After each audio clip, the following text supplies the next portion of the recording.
여러분 미디어에 직접 일을 하고 계신 여러분이 땅바닥에 앉아 계신 분 자체가 조금 죄송합니다.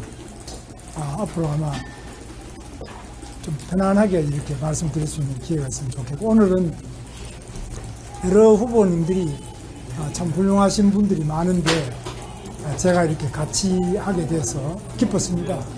그리고 방식 자체가 새로운 변화를 시도하고 있다, 이런 점에서 아름답게 좀 봐주시면 감사하겠습니다.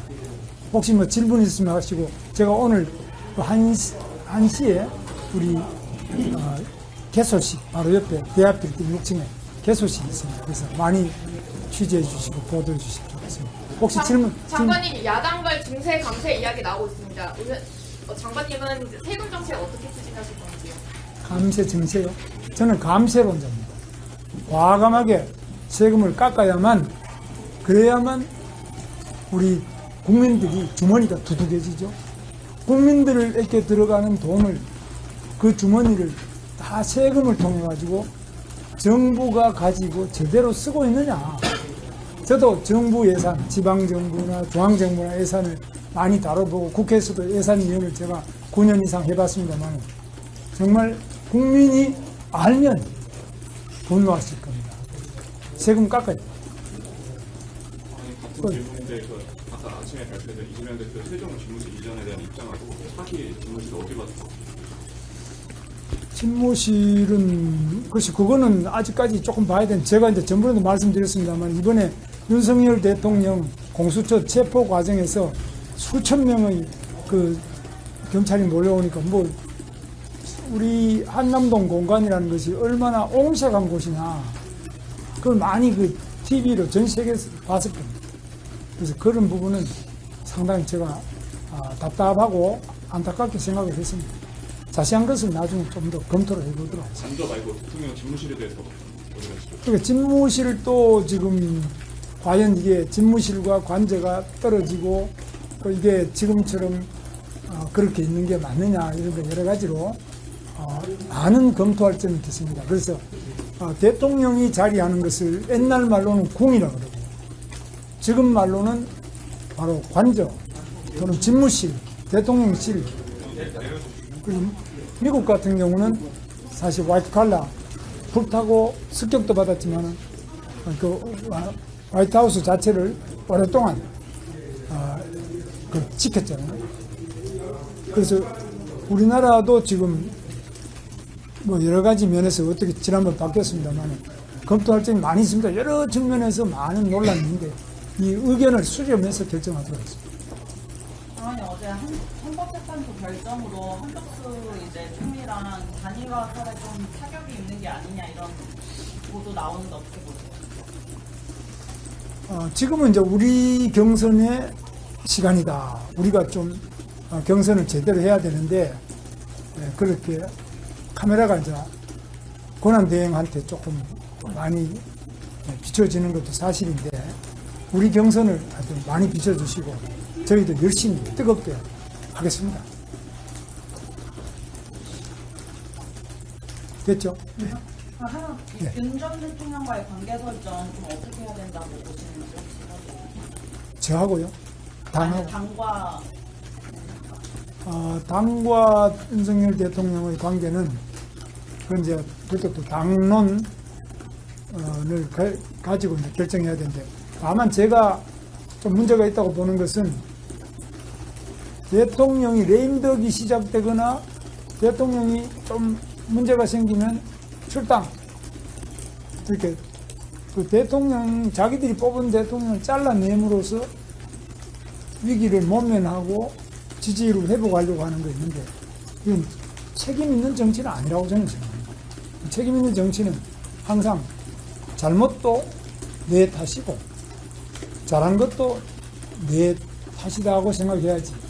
그래서 우리 당원과 대통령 관계는 서로가 내 탓이다고 생각하는 것이 매우 중요하다. 어느 일방을 비판해서 자기가 위기를 탈출할 수 있다고 생각하는 것은 이제 우리 현명한 국민, 많은 역사를 겪은 국민들은 조금 이해하기가 어렵지 않겠나 생각합니다. 그래서 우리는 책임을 느껴야 된다.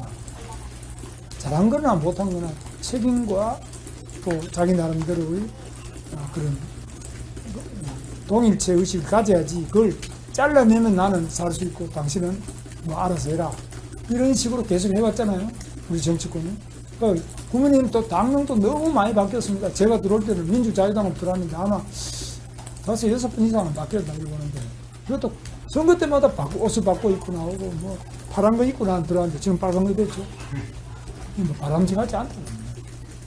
그래서 수십 년, 지금은 아직 100년이 안 됐습니다만 오랜 세월을 겪어내면서 그 가운데 많은 고난도 있고 불명예도 있겠지만 이 역사를 책임지고 그 역사를 바탕으로 해서 미래를 설계하고 국민을 섬기는 이런 정당이 제대로 된 정당 아니십니까? 후보님 그러면은 위헌적인 계엄령으로 파면을 당했는데 대통령이 그런 대통령을 당해서 계속 안고 있는 게 맞다고 그 보시나요? 우리 당이 책임도 있지 않습니까? 그 대통령만의 책임이라고 난 보지 않고 우리 당도 책임이 큽니다. 그걸 벗어나기 위해서 자르면 국민들이 그래 당신 당은 관계가 없구나 이렇게 생각하는 국민은 없습니다. 우리 책임이 있습니다. 책임을 어떻게 지면 그런 거를 다 그 우리 책임을 수 있는 거죠? 책임을 이제 정치적으로 지금 이제 분리하지 않습니까? 우리가 이것도 책임지는 것 중에 하나죠. 민심이 바로 그 책임을 지게 하고 우리가 선거의 당락을 떠나서 역사 속에서 국민과 함께 이 당을 발전시켜 나가고 또 함께 나가야지 뭐 일부 그 잘라내고 나는 그럼 괜찮겠다든지 그런 모면하는 이런 임기응변으로는 이 큰 국가 경영에서는 통하지 않는다. 나는 그렇게 봅니다.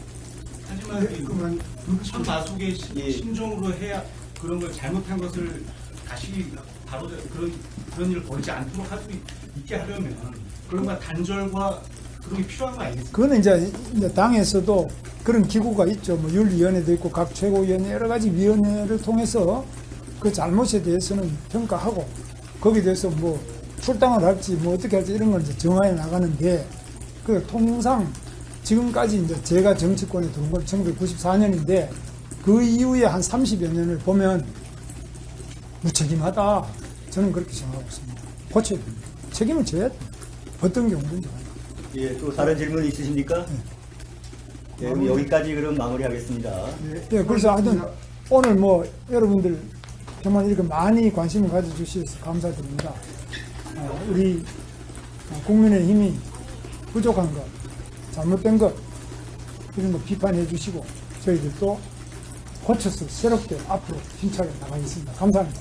감사합니다. 감사합니다.